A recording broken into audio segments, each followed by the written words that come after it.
Hanukkah. Who doesn't love Hanukkah? The candles, the dreidels, the menorah, the games.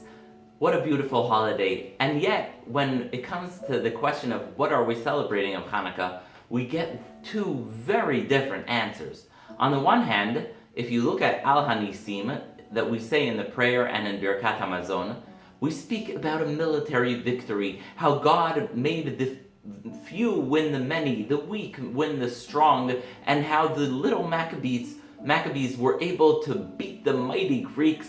That is the miracle of Hanukkah. It is a military victory, a victory of the really small, tiny Maccabees winning the great Greek Empire. That's on the one hand. On the other hand, if you look at Hanukkah, you get a very different picture from the mitzvot that we do on Hanukkah. Lighting the candles, the story of the menorah, the 8 candles, the oil for one day that the Maccabees lit, and it lasted for 8 nights. So what are we celebrating? Are we celebrating the military victory, or are we celebrating the spiritual light of the menorah? There's a beautiful explanation given by the great Rabbi Chaim Shmulevitz. He says the following: when the Jews were victorious over the Greeks, they were at a state of spiritual disarray. They were in a situation where many people became Greek. They decided to be Hellenized. They decided to abandon the beauty of Judaism.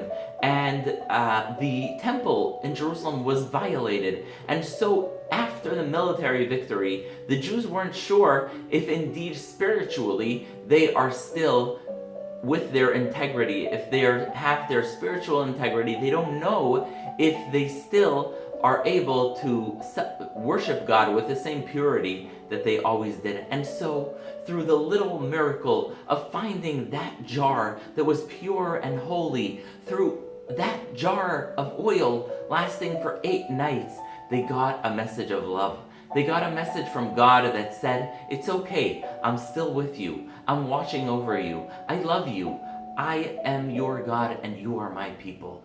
And so, on Hanukkah, one without the other wouldn't be enough. The military victory without the affirmation that we are spiritually pure and able to transcend any spiritual challenge, we wouldn't be here today. And also without the military victory, without defeating the material of the Greek army, we would never be here either. And so it's that beautiful combination, that partnership between the mundane and the spiritual that allows us to do exactly that.